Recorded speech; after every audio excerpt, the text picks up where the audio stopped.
Good afternoon, everyone. This is the Vermont House Committee on Commerce and Economic Development. It is Thursday, April 24th, 2025 at 1:40 in the afternoon. And so we're back from the floor and we're going to look at a new draft of S-117, um, which is rulemaking on safety and health standards and technical corrections on employment practices and unemployment compensation. We have our legislative counsel with us. Sophie, thank you for joining us this afternoon. If you can walk us through the new draft, that would be great. Right, so Sophie Zadatny for the Office of Legislative Counsel. And is it okay if I go ahead and share my screen? So I'm just starting where the changes are. So I'm not walking through the whole bill because we're on page 19.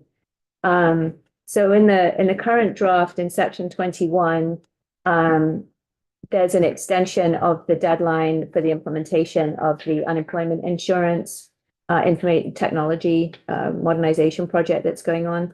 So in yellow here is some additional sections that have been requested from the Department of Labor just to follow through with the consistency. So the date got moved in that one piece for session law, but then there were some additional dates just to be consistent that needed to be moved. So section 21A again is going back to the 2022 Act and just updating the dates and moving them from July 1, 2025 to July 21, 2026.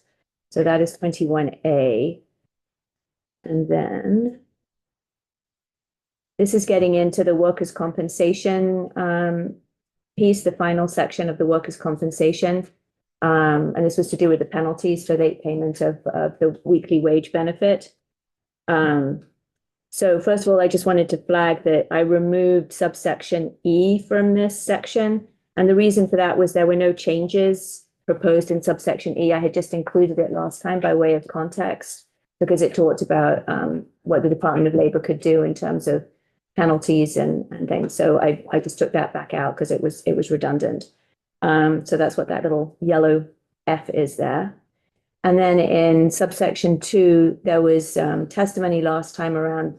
The proposed language was a little bit confusing about when you would start counting for something being late. So there was a general agreement to just take that language out and just stick with the current language. So again, the highlight is the current language that's in the statute. I just flagged it because we removed some language that before it said, or if the payment is not mailed or deposited within 5 business days following the end of the pay period, the payment covers, and it was felt that was confusing. So the current language, it's all tied to, this is for the penalties for late payment. It's all tied to that established day that's agreed upon with the claimant that, you will be paid on this established day. And this just reflects that. And then the final set of changes was to, and this was to address the question around sort of, we don't have the data to support increasing penalties. We don't know how big a problem this is. So this is, again, just adding, before there was a subsection 4 that would have gone into the statute itself. Now this is adding section 26 as a piece of session law. And this was what was worked on, again, starting with a draft from the Department of Labor, from Dirk Anderson, which was very helpful. And then other folks were able to weigh in on the draft. So this now provides, this is the reporting piece. So again, having any payment of late fees would be reported on a quarterly basis. Starting October 1 of 2025.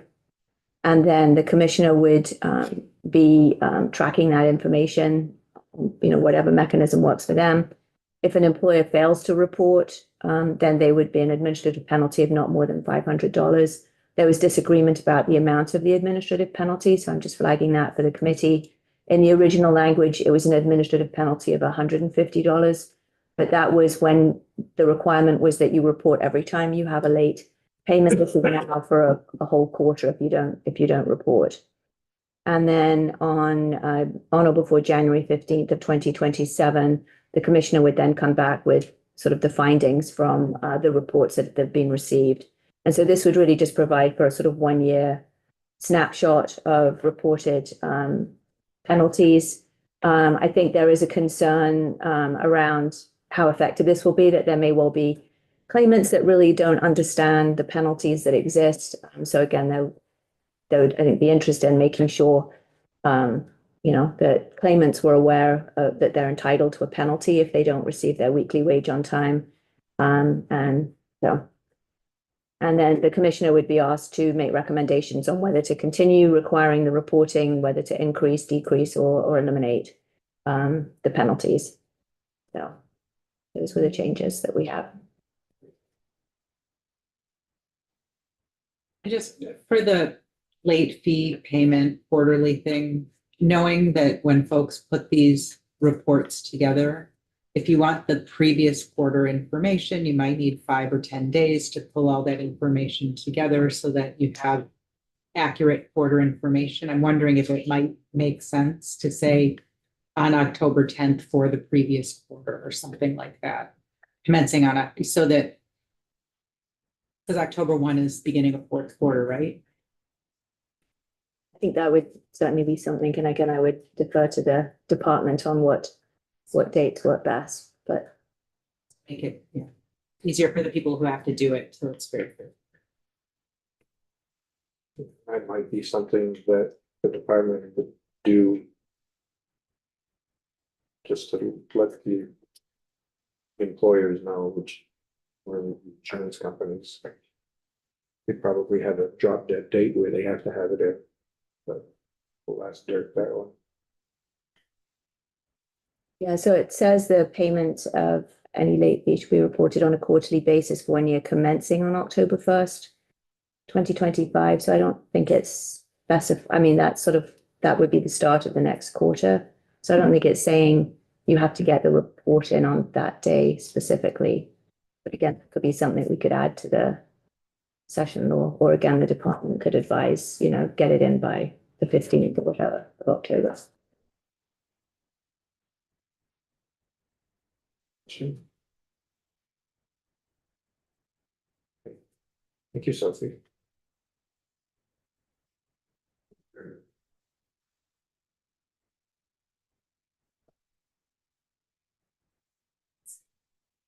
Thank you, Mr. Chair. Good afternoon. Dirk Anderson, Workers' Compensation and Safety Director with the Vermont Department of Labor. Just to be crystal clear, we're working off of draft 4.2, which is Sophie's latest draft.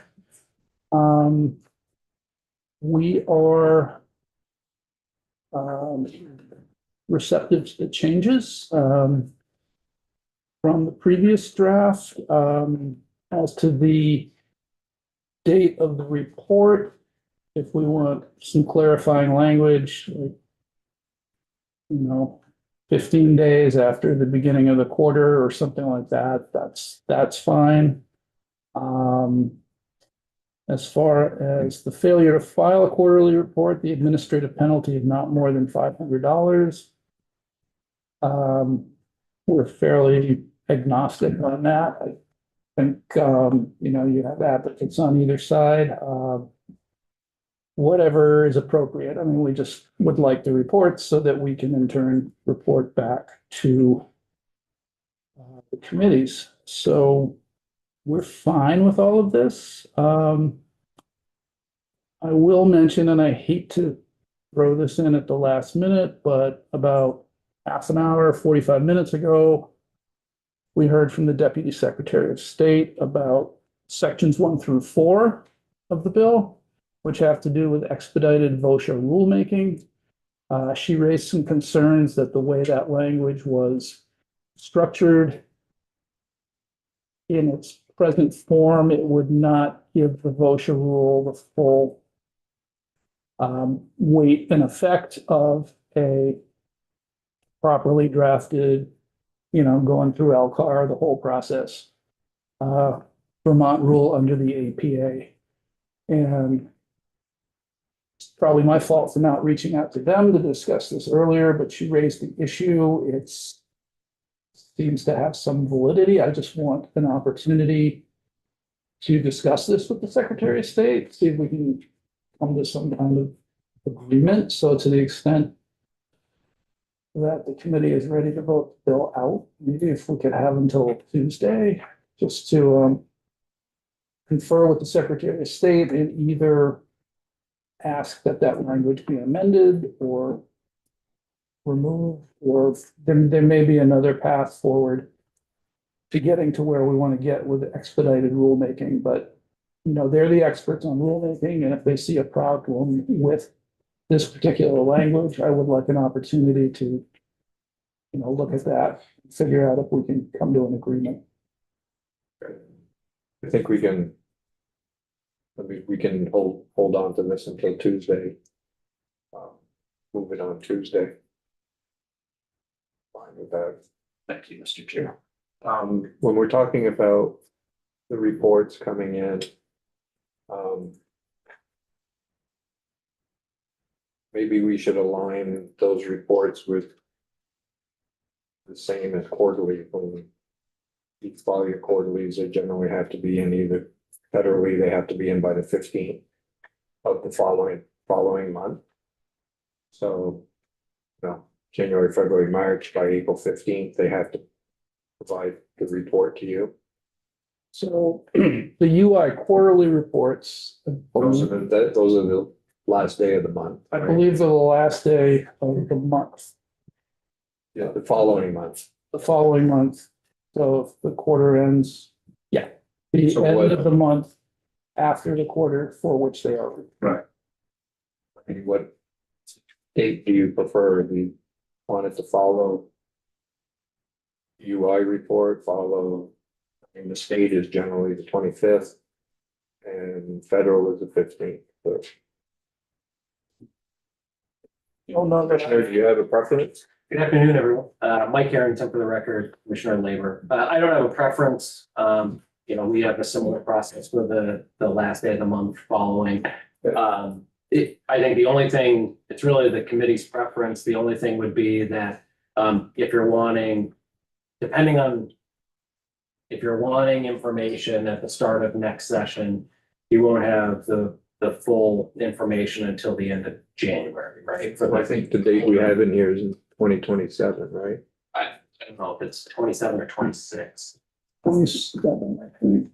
Like, it's giving you like almost 2 years worth of information. Yeah, so I don't think it matters to us operationally. So it's, if it's, I think from the industry, maybe Jamie has a preference, but I'm fine with 30 days. Okay.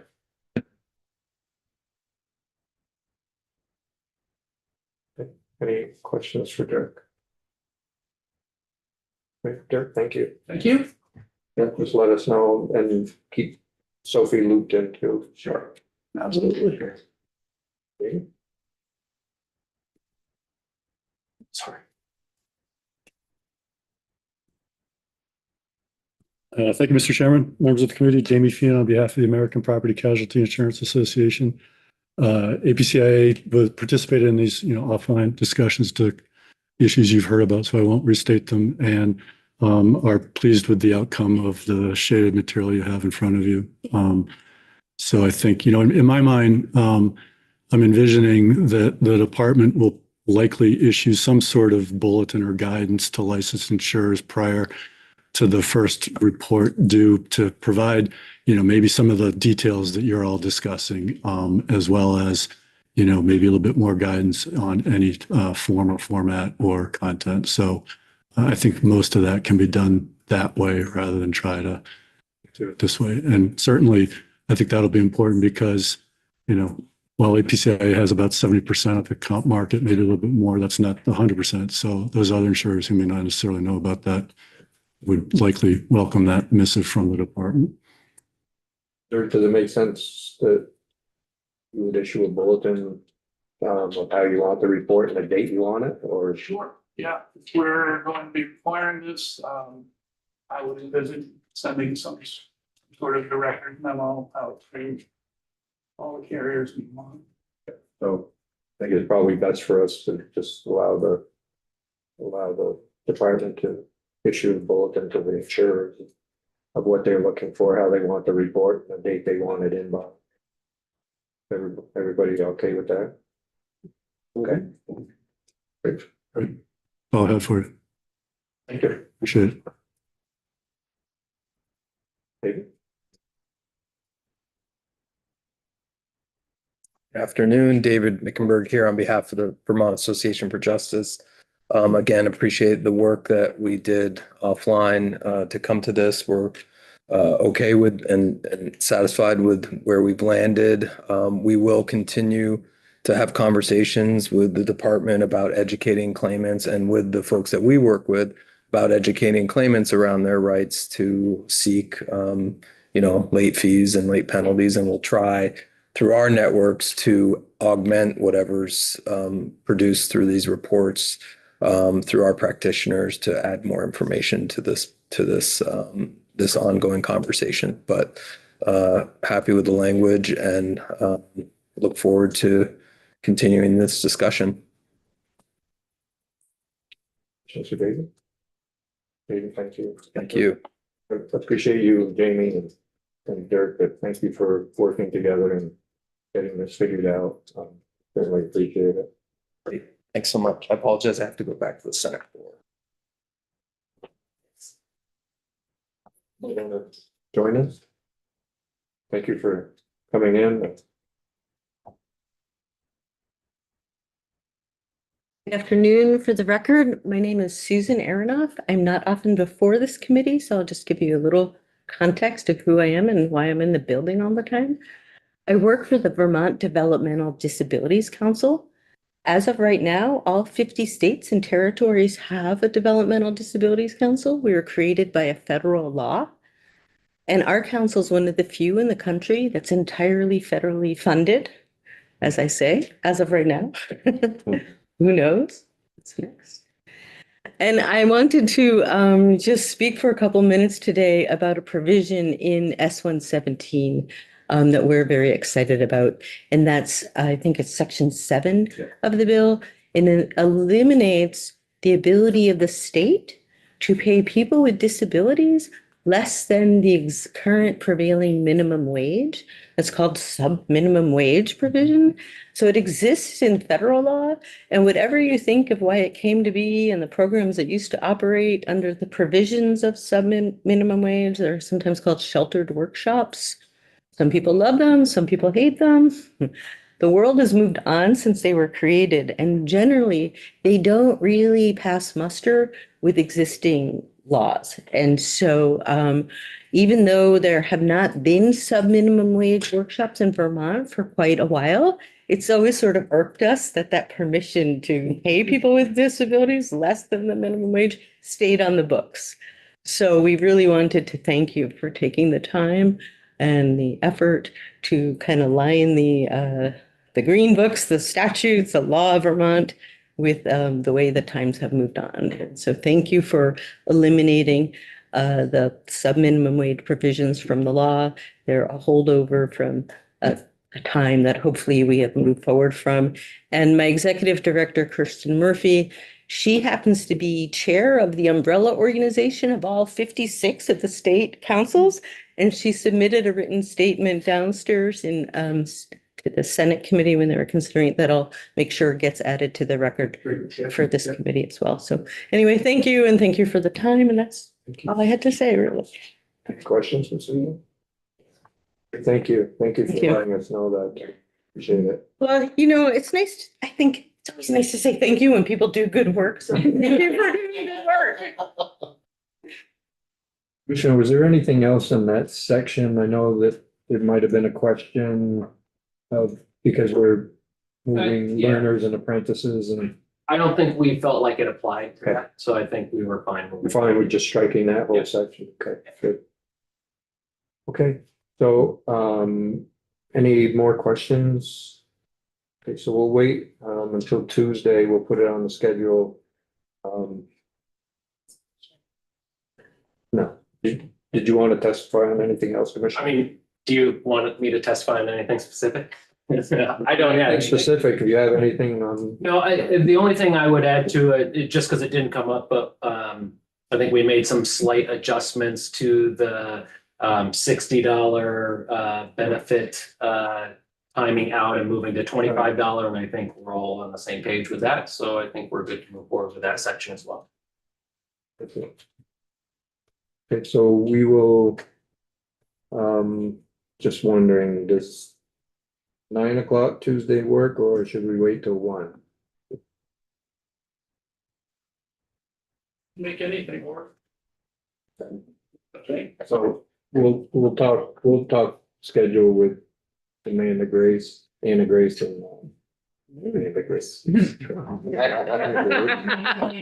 Her twin sister Amanda. And we'll get back to you. Schedule it. And we'll see if Lauren wants to come in as well, but. Okay, good, I'm free all day Tuesday. okay. Do you want us to book you for all day Tuesday to get something? Great, so that's the end of that. Commissioner, just want to thank you for your service. Oh, thank you. We've spent some hard times together. We've been around the block once or twice. It's all good things must come to an end at some point. And, I just appreciate this committee. It's our policy committee, but it's also one of the easiest committees to come before because I feel like we're always looking for the best for Vermonters. So, for us from the department, we appreciate the work this committee does. And we've always had a great working relationship. So it's been a true honor and my pleasure to serve in the commissioner role. And thank you for all that you do. Too, certainly is. Tenure could be described as slightly difficult. I think when you first started, everything was going fairly well, except for the system, but COVID and all of the issues that came along with that, and certainly appreciate that you had, workers were first in line. Sometimes it didn't seem like that to people, but you're in a really difficult situation. Yep. And you did. yeah, thank you. It's the hard work of this committee in partnership with the governor's office that we've got a new system coming online in a little over a year. In terms of the work that we're doing, workforce is still one of our biggest challenges as a state. So we're making good grounds there. And I think, the biggest barrier there seems to be things that maybe are not traditionally under the Department of Labor, like housing, childcare, transportation, schools and education. So, just keep up the good work. But thank you. I appreciate it. Thank you. I almost thought we were gonna let you go without bringing you to the table one last time. Well, there's bound to be something that comes up between now and whenever that last day is. I'll also, the chair knows this and maybe some who are returning, but every year our National Association puts out their policy book. We'll email you a digital copy, but I've got a hard copy for the committee. I serve as the past chair. I served as chair of their board for about a year and a half. And you'll find that the policy stuff in there applies specifically to things like workforce development, unemployment insurance, wage and hour, some workers' comp, safety, things of that nature. So, but again, there's nothing in there that doesn't align with what we're trying to do here in Vermont. So it's also being supported at the national level as well. Great. Thank you very much. Great. Thank you, everyone. Appreciate the time. Don't have anything else for us to do today. We need to sit down with John, I think, and see what his time frame is. But I think we'll probably do more tomorrow on 127. And I don't know that we'll be able to come to a decision so we can do a straw vote tomorrow or not. We'll try.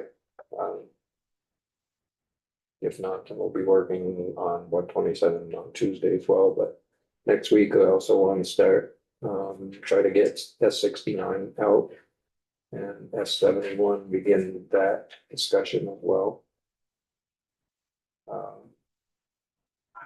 So we'll see see if the stars can start aligning. Any questions? Okay, we can go also. Or do you have a